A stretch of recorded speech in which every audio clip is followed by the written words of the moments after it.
जय माँ लक्ष्मी, जय माता दी, जय लक्ष्मी माता।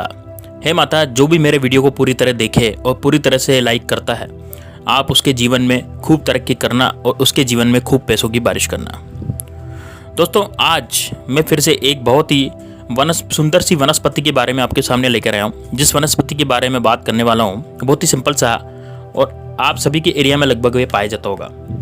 लेकिन क्या करें, हम लोग इन पेड़ पौधों जो कि वनस्पतियाँ होती है, इनके अंदर के जो गुण छुपे होते हैं उनके बारे में हम बिल्कुल भी नहीं पता होता है। कुछ ऐसे भी वनस्पति होती है जैसे कि तुलसी होगी, पुदीना हो गया, और कुछ खास इनके सभी लोग उपाय जानते हैं, इस वजह से तुलसी का सेवन भी करते हैं। लेकिन कुछ ऐसी भी वनस्पतियाँ होती है जो हमारे घर के आसपास बड़ी आसानी से अवेलेबल हो जाती है, बड़ी आसानी से उपलब्ध हो जाती है, लेकिन हम लोगों को उसके बारे में पता नहीं होता है। उनका महत्व की ज्ञान भी पता नहीं होता। ज्ञान के अभाव में हम खरपतवार समझकर उसको उखाड़ के फेंक देते हैं। तो बस उन्हीं में से कुछ एक खास वनस्पति के बारे में मैं आज आपके सामने लेकर आया हूँ। जैसे कि आपको स्क्रीन पे दिखाई दे रहा होगा, ये वनस्पति, ये जरूरी नहीं कि यदि आप गांव में रहते हैं, शहर में रहते हैं, कभी भी खेत खलिहान पे गए हैं तो आपने जरूर देखने को मिला होगा। बड़ी सिंपल से और आसानी से बरसात के मौसम में आपको ये देखने को मिलता है, और यूँ इसको बोना भी नहीं पड़ता है, ये यूँ अपने आप ही उग जाता है। ये प्रकृति का दिया हुआ हमारे लिए एक उपहार है, और प्रकृति का दिया हुआ तोहफा है, उपहार है, जो कि हम लोग समझते ही नहीं, बहुत बड़ी चीज़ है। अगर इन वनस्पतियों से कुछ खास गुण हम लोग समझ जाते हैं, तो औषधि गुण को समझ जाते हैं, तो हमें कोई भी कहीं के लिए दवाई के लिए भटकना नहीं पड़ेगा। कभी भी किसी हॉस्पिटल में डॉक्टर के पास नहीं जाना पड़ेगा। हम लोग जानते ही नहीं, जिसकी वजह से हम लाखों करोड़ों रुपया खर्च कर देते हैं। बस तो आज किस वनस्पति के बारे में जान लीजिए। यह उपाय जो है वह इस वनस्पति में औषधि गुण का भंडार है, और उसकी यदि आप उपाय जान लेते हैं तो आपको लाखों रुपया बच सकता है। इस वनस्पति में आपको दिखाई दे रहा होगा, इसमें अलग अलग जगह पर अलग अलग नाम से इसको जाना जाता है। और कोई खास बात नहीं है, खास वनस्पति नहीं है, बहुत ही सिंपल सा और मामूली आपके घर के सबके घर के अगल बगल में कहीं ना कहीं तो आपको देखने के लिए मिल रहा होगा। बस बहुत कम लोग जो इसको नहीं देखे होंगे उनका नाम, लेकिन नाम आपको पता नहीं होगा। तो आप कमेंट बॉक्स में आप नाम बता दीजिए कि आपने किस एरिया में, आपके एरिया में इस पौधे को किस नाम से जाना जाता है। मेरे हिसाब से तो इसका जो इंग्लिश में नाम है वो साइबेरिया कोक है। इसको साइबेरिया कोक लवर बोला जाता है, ठीक है। लेकिन छोटा धतूरा भी बोलते हैं, कुछ लोग इसको छोटा धतूरा बोलते हैं, कुछ लोग इसे गोखरू बोलते हैं, कुछ लोग इसे छोटा गोखरू बोलते हैं, कुछ लोग इसे प्रिंस संकेश्वर बोला जाता है, कहीं कहीं इसे चिपकू बोला जाता है, और कहीं कहीं इसे लपेटा हुआ भी बोला जाता है। अलग अलग जगह पर अलग अलग नाम से जाना जाता है। अब आप कमेंट बॉक्स में बताइए कि आपके एरिया में किस जगह और किस नाम से, आपके एरिया में किस नाम से इस पौधे को बोला, इस वनस्पति को आपको बोला जाता है। तो कमेंट बॉक्स में ज़रूर बताइएगा। पाया तो सभी के पास ही जाता है। हम सब लोग भारतवासी हैं। भारत में लगभग यह सभी एरिया में पाया जाता है, और बड़े सिंपल से और आसानी से मिल जाते हैं। इसके लिए कोई पैसे खर्च करने की ज़रूरत नहीं पड़ती है। लेकिन हम लोग इसके औषधि गुण के बारे में नहीं जानते हैं। अच्छा, जब बचपन में हम लोग इसकी, जब एक बीज होता है, शुरुआत में ये हरा होता है, लेकिन जब यह पक जाता है तो पूरी तरह से हार्ड हो जाता है, और इसके बीज पर बड़ा बड़ा कांटा लग जाता है, बहुत बड़ा कांटा लग जाता है, ठीक है।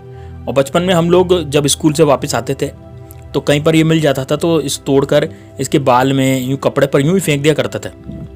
और आपको मज़ा आता था कि क्या गजब बचपन का दिन थे वो, जब इसमें हम इनसे खेलते थे। उन्हें पता भी नहीं था कि इतना कारगर होता है।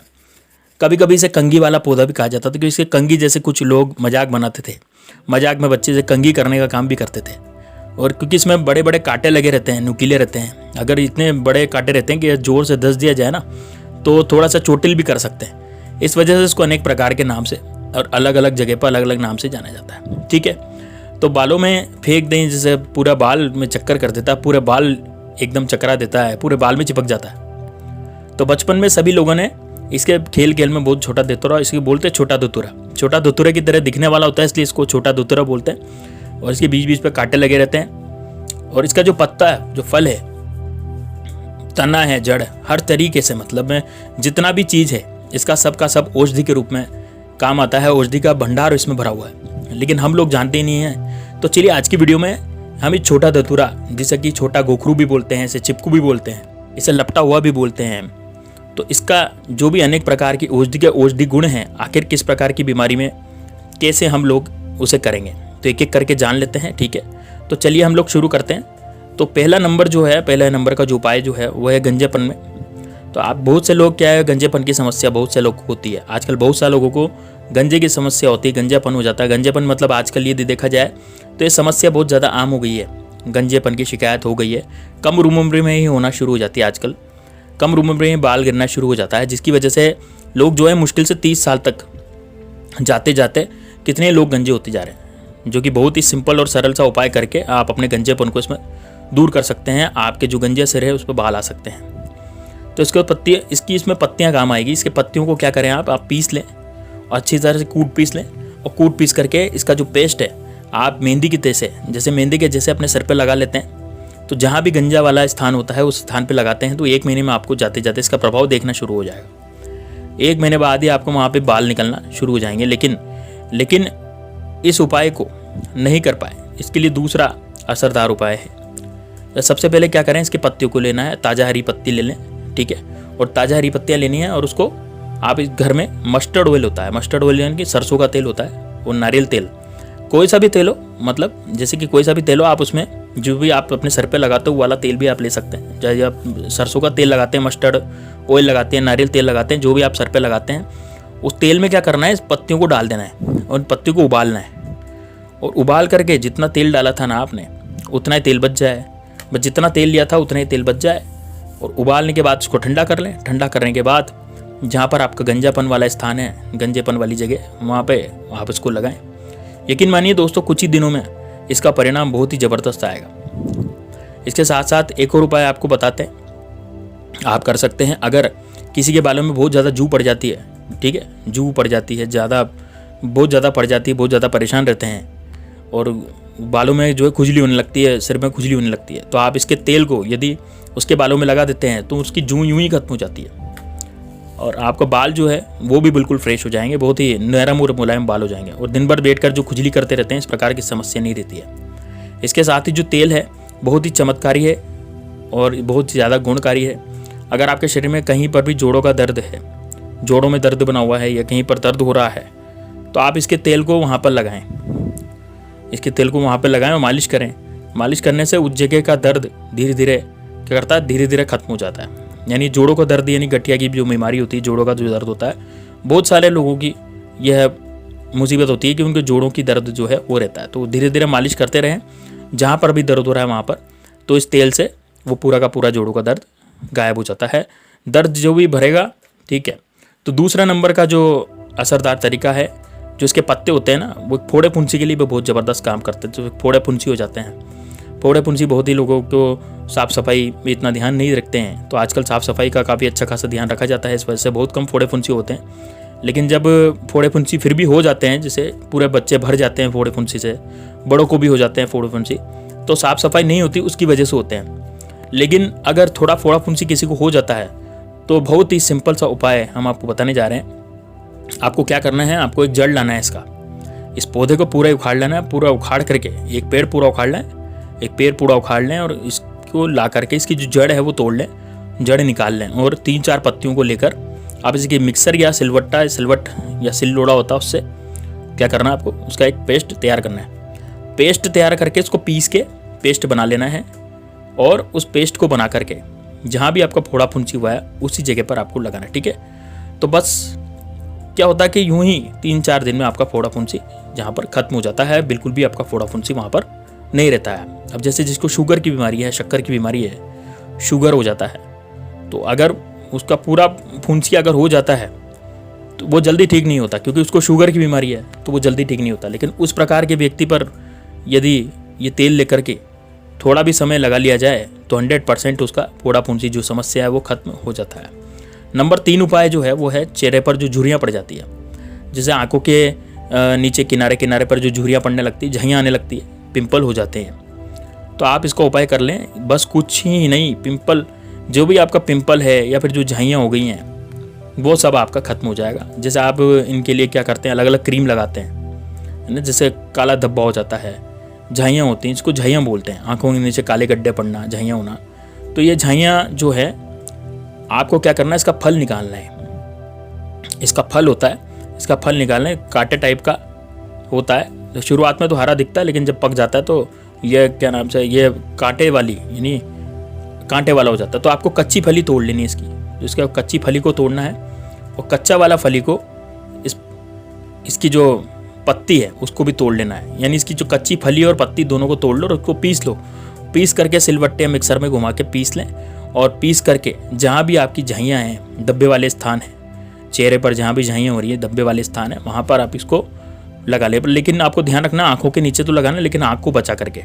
आँख के किनारे पर आप लगा सकते हैं, आँख में नहीं जाना चाहिए, है ना। आँख में नहीं जाना चाहिए, आँखों को नुकसान नहीं होना चाहिए। आँखों के किनारे पर आप लगा सकते हैं, लेकिन आँख में नहीं जाना चाहिए। हो सकता है कुछ आँखों को नुकसान कर सके, इस वजह से आँखों के किनारे चमड़ी पर आप इसको लगा सकते हैं। जितनी भी त्वचा है आप उसे लगाइए। आपके शरीर के अंदर जो दांत खुजली रहती है, कहीं पुराना दाग धब्बा है तो आप इसको लगा सकते हैं, वो भी नष्ट हो जाएगा। वहाँ से जो धब्बे जो धीरे धीरे आपको क्या करना है वो गायब हो जाएगा।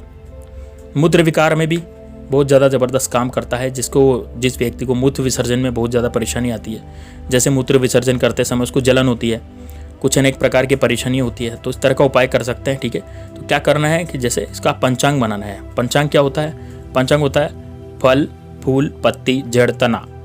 फल फूल पत्ती जड़ तना, ये सब यानी पूरा पौधा, पूरे पौधे में फल होगा, फूल होगा, पत्ती होगा, जड़ होगा, तना होगा, और इसको लेना है। उसको क्या करना है, ले करके इसको पेस्ट बना लेना है 10 से 15 ग्राम। ठीक है, तो 10 से 15 ग्राम आपको इसका पेस्ट ले लेना है, पेस्ट बना लेना पीस करके, जड़ तना फूल पत्ती पंचांग बना लेना है। और अब ऐसा काम करना है आपको, क्या करना है, जो मूत्र विसर्जन की जो परेशानी हो रही है वो धीरे धीरे क्या होगी, उससे राहत होगी। आपको बस इसको पी लेना है। आपको 10 से 15 ग्राम लेना है, पंचांग बना करके पेस्ट बना करके आपको उसको पी लेना है। तो पीने से आपके मूत्र विसर्जन में बहुत ज़्यादा राहत होगी। बहुत ही ज़्यादा चमत्कारी है, बहुत ही ज़्यादा चमत्कारी। लोग बहुत ज़्यादा परेशान हो गए, बहुत ज़्यादा परेशान हो गए थे। जो थे वो तो उनको मूत्र विसर्जन में बहुत ज़्यादा राहत मिली इससे। वो बेचारे 6 महीने से दवाई खा रहे थे, लेकिन उन्होंने पता नहीं था ये। तो इसने मुझे से बात करी और बात करने पर मुझे उनको बताया तो उन्होंने कहा कि ये जो छोटा धतूरा है उसका जो पंचांग मैंने बनाया था उसको पिया था, तो उससे उनको बहुत ज़्यादा राहत हुई। तो मैंने आपके साथ भी शेयर कर दिया। अब अगला नंबर क्या है, ये बुखार में भी काम करता है। बुखार में क्या है, जैसे बहुत ज़्यादा बुखार आ जाता है किसी को, तो बुखार आने पर क्या है, बहुत ज़्यादा कमजोरी आती है। तो आपको क्या, गोखरू का इसका पंचांग होता है ना, उस पंचांग को आयुर्वेदिक की भाषा में पंचांग ही बोला जाता है। फल फूल पत्ती मूल जड़ तना, इन सबको मिला करके एक काढ़ा बनाना है। काढ़ा बनाकर जिसको भी बुखार हुआ उसको सुबह शाम बस कुछ 1-1 चम्मच 2-2 चम्मच इसको दें। सुबह दोपहर शाम दें, या सुबह शाम दें 1-1 चम्मच या 2-2 चम्मच, जैसा उम्र होता है। जैसे छोटा बच्चा हो तो उसको आधा चम्मच ही दीजिए, है ना। जैसे बहुत बड़ा है, थोड़ा बड़ा है, तो उसको थोड़े 1-2 चम्मच मात्र पीने से बुखार यूं ही गायब हो जाएगा। बुखार आता है, बुखार लगता है तो भूख नहीं लगता है। ठीक है, अब जैसे जैसे बुखार उतरना शुरू होगा तो भूख लगना भी शुरू हो जाएगा। तो समझ जाएं कि आपको जो बुखार है वो उतर रहा है और राहत मिलेगी इसमें। पेट के कीड़े पड़ जाते हैं। बहुत से छोटे बच्चे होते हैं जो कि फास्ट फूड खा लेते हैं, कुछ इधर उधर का खा लेते हैं, मीठा खा लेते हैं। तो मीठा खाने से क्या होता है, पेट में कीड़े पड़ जाते हैं छोटे बच्चों के, जिसकी वजह से पेट में दर्द होना शुरू हो जाता है। तो आपको इसे बहुत ही सिंपल तरीके से छोटे बच्चों को दे सकते हैं। आपको क्या करना है, आपको पत्तों को पीसना, आधा चम्मच पत्तों को पीस करके आधा चम्मच पेस्ट बना करके जो भी है बच्चा उसको ज़बरदस्ती पिला दें, पानी में पिला दें, दूध के साथ पिला दें, कैसे भी पिला सकते हैं, लेकिन बच्चे के पेट में जाना चाहिए। जो कीड़े होते हैं वो बच्चे के पेट में ही मर जाते हैं। शारीरिक कमजोरी, अब जैसे इसका बहुत अच्छा उपाय है, चौथा उपाय जो आपको बताने जा रहा हूँ वो है शारीरिक कमजोरी। यानी कि जिसको शारीरिक कमजोरी हो गई है, जैसे कि जिसका यौन संबंधी समस्या है, स्पर्म काउंट कम हो गया है, उसको कमजोरी की शिकायत है, स्पर्म बहुत कम हो गया उसका, जिसकी वजह से अनेक प्रकार के उसमें शरीर में जल्दी थकान हो जाती है, उसके अंदर की समस्या आ रही है, कमजोरी हो जाती है। यदि इस तरह की समस्या उसको दिख रही है, यौन रोग बहुत से होते हैं वो ठीक हो जाते हैं इससे। तो इसकी जो जड़ होती है उसका जड़ ले लें, जड़ को सुखा लें, उसका चूर्ण बनाएं जड़ का, और 10 से 15 ग्राम आप जड़ का चूर्ण बनाएं, उसका लेना है, पाउडर फॉर्म में आप उसको बनाना है। सुखा करके सबसे पहले इसका पाउडर फॉर्म में बना लें, और रोज है ना 10 से 15 ग्राम, जैसे आपने जड़ें ले ली, बहुत सारी जड़ें लेकर के सुखा ली, सुखाने के बाद जब चूर्ण बनाया और फिर आप तोलें इसके पाउडर फॉर्म में 10 से 15 ग्राम आपको पाउडर लेना है इस जड़ का, 10 से 15 और दूध के साथ लें। तो यौन संबंधी जो समस्याएं हैं वो धीरे धीरे समाप्त हो जाएगी, इस पर पंप काउंट बढ़ेगा और रिजल्ट इसके 24 घंटे में देखने के लिए मिलते हैं। 24 घंटे में तुरंत इसका रिजल्ट देखने के लिए मिलेगा। 24 घंटे तो बहुत ज़्यादा बोल दिया मैंने। यह दवा ज़्यादा समय वैसे लेती नहीं है, तो 24 घंटे से 48 घंटे का समय ये लेती है। यदि सूट कर लेती है तो बीमारी, आपकी जो बीमारी है उसको टेम्परेरी काम नहीं करेगी, अब तुरंत प्रभाव से जड़ से ही खत्म कर देगी, मतलब परमानेंटली उसका इलाज कर देगी, परमानेंटली वो बीमारी आपकी समाप्त हो जाएगी। लेकिन जो अंग्रेजी दवाएं होती है वो कुछ समय के लिए काम करती है और फिर से जो बीमारी होती है उसकी फिर अंग्रेजी दवा की उसको लत लग जाती है। यानी बीमारी में आपने जैसे अंग्रेजी दवा खाई तो अंग्रेजी दवा खाने के बाद क्या होता है कि आपको लत लग जाती है उसकी, तो जीवन भर ही उनको लेना पड़ता है। लेकिन इसको कभी भी आपको जीवन भर नहीं लेना पड़ेगा। लेकिन फिर भी दवाई खाने से पहले ये वाली जो दवाई है उसमें आपको सावधानी जरूर रखनी चाहिए।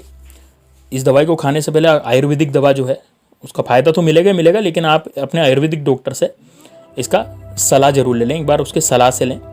कुछ सावधानियां ध्यान देने योग्य होती है, जैसे गर्भवती महिला है तो गर्भवती महिला को यह चीज़ों सेवन नहीं करना चाहिए। स्तनपान करा रही, जो बच्चों को दूध पिला रही है, ऐसी महिलाओं को सेवन नहीं करना चाहिए। या अन्य कोई दवाई ले रहे हैं तो भी डॉक्टर की सलाह से, डॉक्टर की बिना सलाह के आपको ये नहीं लेनी है। बिना डॉक्टर की सलाह के आपको बिल्कुल भी ये वाली दवा नहीं लेनी है। आप डॉक्टर से सलाह कर लें, आयुर्वेदिक डॉक्टर से एक बार पूछ लें, उसके बाद आप इसको लें। तो वीडियो में बस इतना ही। अगली वीडियो में नई जानकारी लेकर आऊँगा, तो मिलते हैं नेक्स्ट वीडियो में। तब तक जय श्री राम, जय बागेश्वर धाम, जय लक्ष्मी मैया की।